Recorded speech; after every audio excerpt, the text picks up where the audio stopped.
What is an AVR? Well, we're going to find out right after this.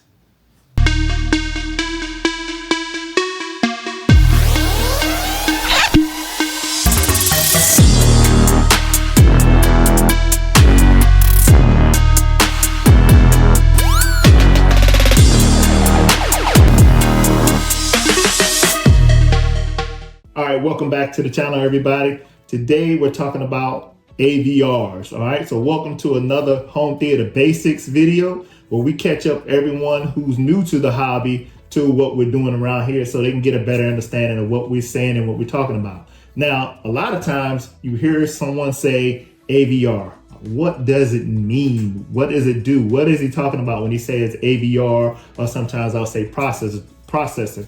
So what we're talking about is an audio video receiver. Some people call them receivers for short. Some people call them stereos. But all in all, an AVR is a processor and amplifier of music. So whatever type of music you put into it, it's going to process it and it's going to amplify it. So let's take a look at this processor that we use in our bedroom setup right here. All right, here's our Denon 3312 AVR or receiver. We use this one in the bedroom upstairs. So this receiver is an older model Denon, but you have all the basic functions on the front of this thing right here. The power and some other buttons right here. You have a function button that will select between your Blu-ray player, your stereo, your tuner, your CD player. So this is to change the function. And of course you have a volume knob right here. Pretty straightforward. This is what we're talking about when we're talking about an AVR. So we're talking about this unit right here.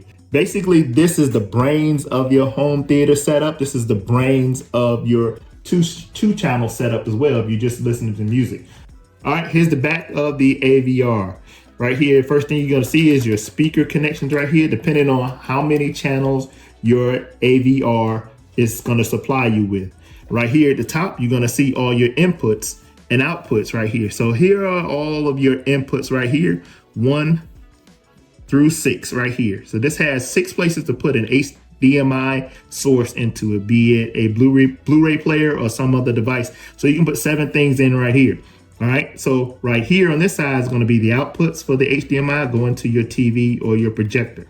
All right, so again, here you have all these other things you can input in here. DVD, you got DVD player, CD player, DVR, Apple iTunes dock. This again is an older one. Again, you also have connections for a record player here. So these are connections you're going to see on basically all AVRs that you're going to come into contact with. You also have FM and AM tuners on a lot of receivers. Not all receivers have AM and FM tuners on them today. So if that's a feature that you want to have in your AVR, make sure you're checking for that and ask the salesperson to make sure you have a tuner because you like to listen to AM or FM stereo. We have an internet or Ethernet connection right here for the internet to get firmware updates and things for our AVR as well. And of course, the power cord will go right here. Some of these units even have apps that come along with them, and these apps can give you full functionality of your AVR via the internet. So you're able to select your inputs, whether it be your game or anything. You can even select your AM or FM tuner, whatever channels you want to watch here, your Blu-ray players. You can select all of these inputs and outputs, and even some of these players have separate zones that you can play in different rooms. The apps that come along with the AVRs are very useful. Of course, you can also use the volume right here to do everything from your phone without even coming to your AVR and even touching that. So of course, all of that, you have to have the unit connected to the internet to be able to use the apps.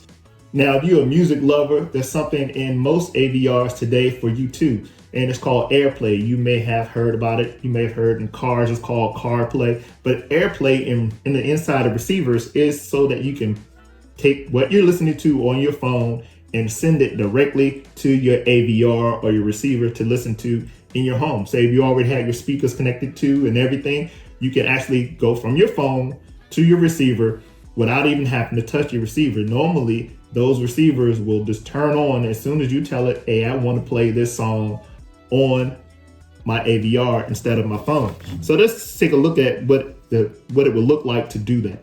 All right, first, you would go and hit this AirPlay symbol in the center. Say if you're playing some music here, you would hit this AirPlay symbol right here.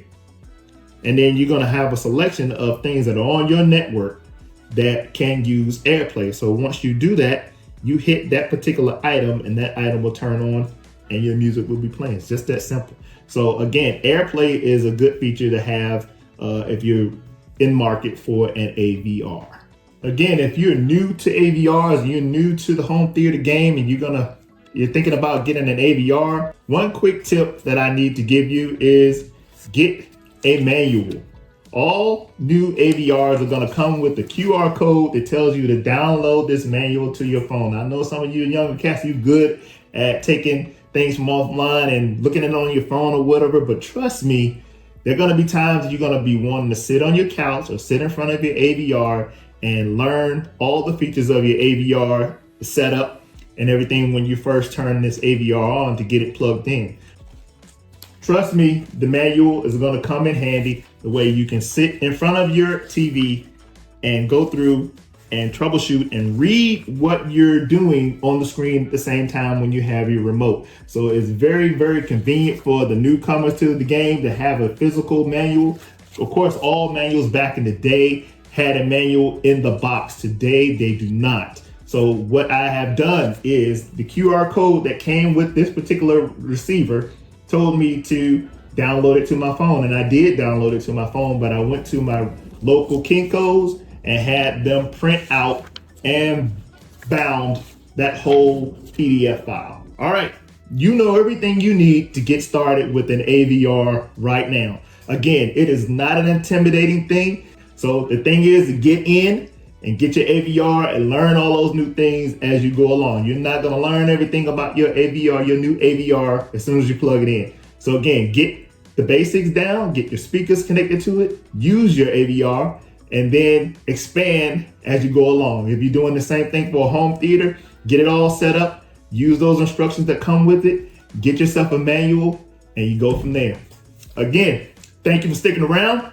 I hope you liked the video. If you did, please like the video, share the video, and we do need you to subscribe to the video. If you like the video, please subscribe to the channel. We'd love to have you here, and we will see you in the next video.